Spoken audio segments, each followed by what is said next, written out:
A love poem to Ophelia. My dearest Ophelia, I loved you when our eyes met, a skipped heartbeat within, a face I couldn't forget. I loved you when your hand slipped into mine, a long future I looked to, the beginning of our storyline. I loved you, now and forever after, a child soon to be due, a family full of laughter. I loved you when our eyes met, a face I could never forget.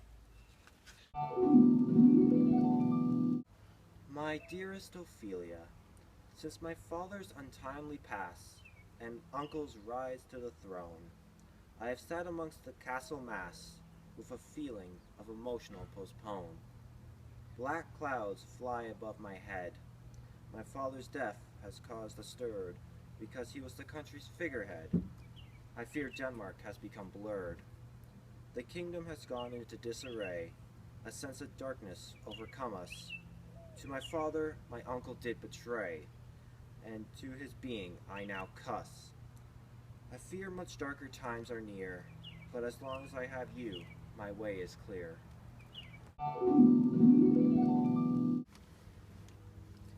My dearest Ophelia, I have something I need to say.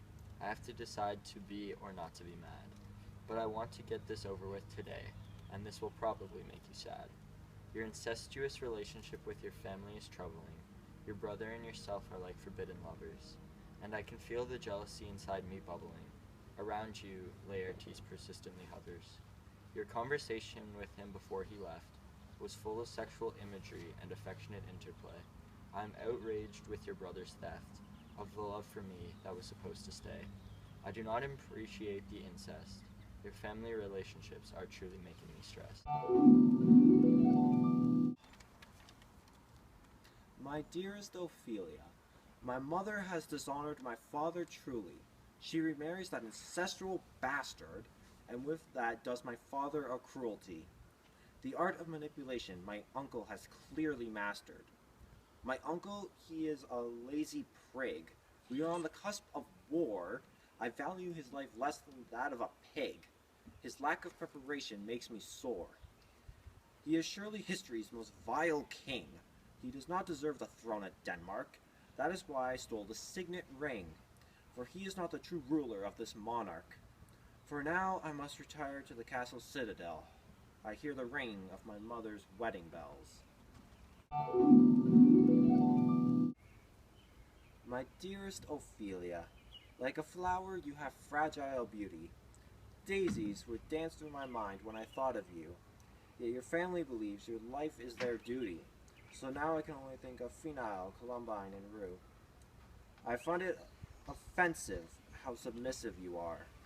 You let Polonius and Laertes run your life, and you couldn't leave home even if you wanted to go far, because you are dependent on men as if you were a trophy wife. You are reminding me of my uncle and my mother. Gertrude allows others to dictate her thoughts and her feelings. Plus, she moved on so quickly to her in-law brother, and your father runs all of your dealings. You should get some self-respect and take charge of your own life before you get wrecked. My dearest Ophelia, how could one compare your looks to treasure, something so beautiful and fair, in addition to my love that cannot be measured? How could anyone compare the amount of love my heart contains? Not having you would be a nightmare, something that cannot be tamed. How could one compare our love to a fairy tale, granted by the Lord's Prayer, more special than my Father's Holy Grail?